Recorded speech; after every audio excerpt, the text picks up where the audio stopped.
So ఈ ప్రాబ్లంలో మనకు find the polynomial equation whose roots are negatives of the roots. మనకేం చెప్పాడంటే మనకు ఒక పాలినామియల్ ఈక్వేషన్ ఇచ్చాడు. దీని రూట్స్ మనం అనుకున్నాం ఫస్ట్ ఏదో 3 రూట్స్ ఆల్ఫా 1 ఆల్ఫా 2 ఆల్ఫా 3 కానీ ఆల్ఫా బీటా కానీ ఏదని అనుకుంటాం. ఓకేనా, alpha 4 or alpha beta gamma delta. So ఆ రూట్స్ అయితే ఈ ఈక్వేషన్ అన్నాడు. అదే ఈ వీటి రూట్స్కే నెగిటివ్ పెట్టినాడు ప్రతి రూట్కి నీకు 2 3 4 5 అనుకుందాం. దీనికి నెగిటివ్ పెడితే నీకు ఈ ఈక్వేషన్ ఏమవుతుంది, న్యూ పాలినామియల్ ఈక్వేషన్ ఏమవుతుందో అడిగాడు. సో నేను చెప్పాను కదా, ఇప్పుడు మనకు ఫార్ములాస్ ఉన్నాయి. ఇట్లా మనకు ఆల్ఫా కొన్ని రూట్స్ ఉన్నాయి, ఆల్ఫా 1 ఆల్ఫా 2 ఆల్ఫా 3 అనేది గివెన్ రూట్ ఈక్వేషన్కి గివెన్ పాలినామియల్ ఈక్వేషన్కి రూట్స్ అనుకో. ఒకవేళ అన్నిటికీ రూట్స్ ఉన్నాయి అనుకో, మనం ఎక్స్ దగ్గర ఏం పెట్టాలంటే -x పెడితే సరిపోతుంది. అప్పుడు మనం ఆ రూట్స్ కనుక్కుంటే సో నార్మల్ ఈక్వేషన్కి ఉన్న రూట్స్కి నెగిటివ్స్ వచ్చేస్తాయి. ఓకేనా. సో కాబట్టి ఇక్కడ మనకు నెగిటివ్సే అడిగింది. అంటే ఏంటంటే ఇచ్చిన పాలినామియల్లో the equation of the roots అనేవి ఎప్పుడైతే నెగిటివ్ అవ్వాలి అంటే, ఓకేనా, the equation whose roots are the negatives of the roots of the f(x) = 0. అంటే ఇది f(x) = 0కి నెగిటివ్ రూట్స్ రావాలి అంటే the equation whose roots are negatives of the given ఈక్వేషన్కి మనం f(x) దగ్గర -x పెట్టాలి =0. x దగ్గర -x f(-x) = 0 అంటే ఎక్కడ x ఉంటే అక్కడ -x సబ్స్టిట్యూట్ చేయాలి రైట్ సైడ్. అప్పుడు మనకు కావాల్సిన వచ్చింది. ఇప్పుడు f(x) వాల్యూ ఇది కదా, f(-x) ఏమవుతుంది, ఇక్కడ -x పెట్టాడు చూడమ్మా, ఇక్కడ -x పెట్టాడు, ఇక్కడ కూడా x దగ్గర -x పెట్టాడు, +3 = 0 పెట్టుకోవాలి. ఎందుకంటే ఈ ఈక్వేషన్ కదా ఇక్కడ మనం =0 తీసుకుందాం ఇచ్చిన ఈక్వేషన్కి. ఇది f(x) = 0 ఈక్వేషన్, ఇది f(-x) = 0 ఈక్వేషన్. సో నెగిటివ్ పవర్కి ఈవెన్ ఉంది కాబట్టి పాజిటివే, నెగిటివ్ పవర్కి ఆడ్ ఉంది కాబట్టి ఇక్కడ ముందు ప్లస్ ఉంది మైనస్ అవుతుంది. So negative into positive negative 11x. ఇక్కడ వాల్యూస్ ఏం మారవు. నెగిటివ్ రూట్స్ అడిగినప్పుడు ఇవే వాల్యూస్ ఉంటాయి, కోఎఫిషియెంట్స్ మారు, బట్ సింబల్స్ మారుతాయి. ఓకేనా. సో దీని సింబల్ రెండు సింబల్స్ మారాయి. ఒకవేళ x² మధ్యలో ఉందనుకో, దానికి కూడా పాజిటివ్ ఉంటే పాజిటివే ఉంటుంది. ఓకే, సింపుల్గా ఇక్కడ నెగిటివ్ రూట్స్ ఇచ్చిన పాలినామియల్కి నెగిటివ్ రూట్స్ కనుక్కోవాలంటే ఇచ్చిన పాలినామియల్ f(x) అనుకో, మనకు negative roots of the f(x) = 0 కావాలంటే f(-x) = 0 తీసుకోవాలి అంతే సింపుల్గా.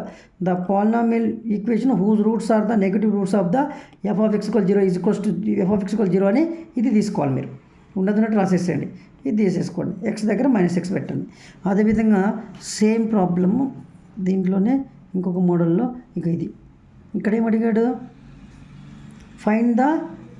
ఈ క్వశ్చన్లో find the algebraic equation whose roots are 2 times the roots అన్నాడు. అంటే మనకి ఇచ్చిన పాలినామియల్ ఈక్వేషన్ ఒకటి ఇచ్చాడు కదా, ఇది ఒకటి ఇచ్చాడు అన్నాడు.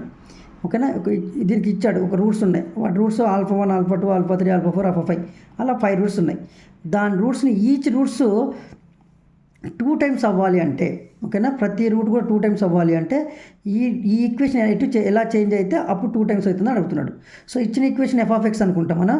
సింపుల్గా ఇది రాయండి, the algebraic roots whose roots are 2 times the roots of the f(x) = 0 is అని రాసేసి ఆ x దగ్గర x/2 పెట్టాలి. 2 times అయితే /2 అవుతుంది, ఎందుకంటే 2 times కావాలన్నాడు. అది x అనుకుంటే ఆల్ఫా దగ్గర ఏమవుతుంది x/2. అంటే న్యూ రూట్ కావాలి అంటే x/2 x దగ్గర x/2 పెట్టుకోవాలి. వాడు ఏదంటే 2 times రూట్ అన్నాడు కాబట్టి 2α = x తీసుకోవాలి. అప్పుడు మనకు f(x/2) = 0 తీసుకోవాలి. అంటే ఇది ఇచ్చిన ఈక్వేషన్లో x దగ్గర x/2 సబ్స్టిట్యూట్ చేయాలని మీనింగు. ప్రతి దాని దగ్గర x/2 పెట్టుకోవాలి రైట్ సైడ్. సో ఇక్కడ x/2 పెట్టాడు, ప్రతి x ఉన్న పొజిషన్లో x/2 వాల్యూ సబ్స్టిట్యూట్ చేశాడు. సో దీన్ని సింప్లిఫై చేసుకుంటే సో x⁴ 2⁴ x⁴ ఇక్కడ 2 ఉంది కదా, ఒక 2⁴ వస్తుంది. దీన్ని సింప్లిఫై చేసుకుంటే ఇది వచ్చేస్తుంది, కానీ జాగ్రత్త సింప్లిఫై చేసుకోవాలి. ఇది 2⁴ ఓకేనా, x⁴ x³ 2³ x² 2² x/2. ఇక్కడ క్యాన్సిల్ ఇప్పుడు ఒకటి ఉంది, ఇక్కడ ఏముంది, ఇక్కడ ఒక 2³ వస్తుంది ఇక్కడ, అంటే 8 ఉన్నది, ఇక్కడ 8 ఉంటుందమ్మా, x⁴/8. ఇచ్చిన ఈక్వేషన్ ప్రకారము మనం సాల్వ్ చేసుకుంటే ఈ వాల్యూ వచ్చేస్తుంది. దీని వాల్యూ దగ్గర ఎంత ఉంది, ఇక్కడ 2⁴ 32 ఉంది. ఇది ఎంత ఉన్నట్టు ఇక్కడ 8 ఉంది ఇక్కడ. ఓకేనా, 8 ఉంది, 2తో క్యాన్సిల్ చేసుకుంటే 4 అవుతుంది.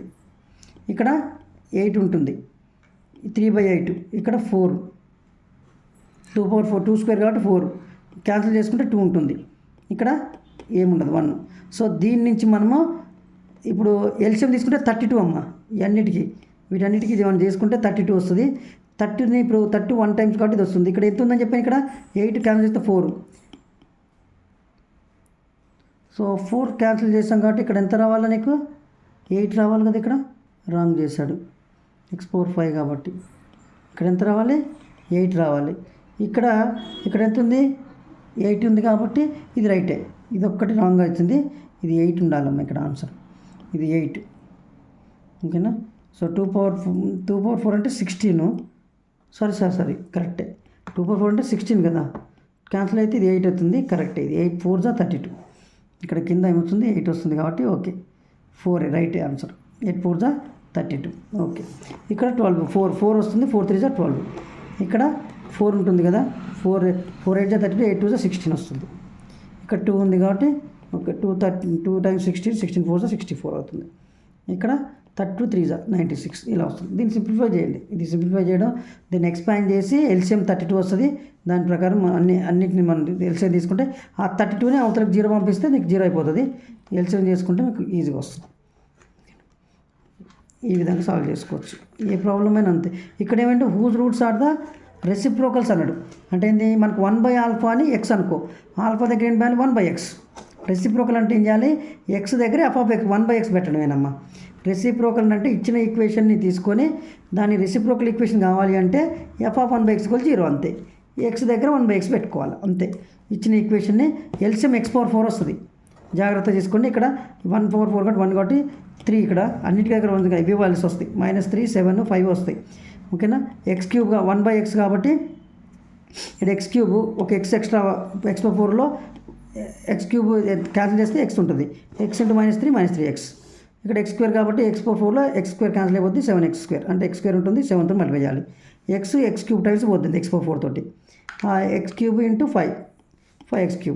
2 కింద ఏం లేదు కాబట్టి x పవర్ 4 టైమ్స్ క్యాన్సిల్ అవుతుంది. x పవర్ 4ని 2తో మల్టిప్లై చేస్తే 2x పవర్ 4 = 0 ఇది వస్తుంది. x పవర్ 4 పంపిస్తే 0 అవుతుంది.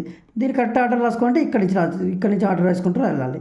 ఓకేనా. ఫస్ట్ హైయర్ డిగ్రీ ఉండాలి కాబట్టి ఇది ఇలా సాల్వ్ చేసుకోవచ్చు. సో ఇది ఇలా చేసుకుంటా సింపుల్గా ఏం లేదమ్మా. ఇచ్చిన ఈక్వేషన్ రెసిప్రోకల్ అంటే దీని ఆర్డర్ ఉంది కదా, ఇక్కడికి వచ్చేస్తుంది. x power 4 x³ x² x constant, ఇది 1. చూడండి జాగ్రత్త, ఈ పవర్ 4లో ఇక్కడికి వచ్చేస్తాయి. x power 4 x³ x² x constant ఇలా వచ్చేస్తాయి.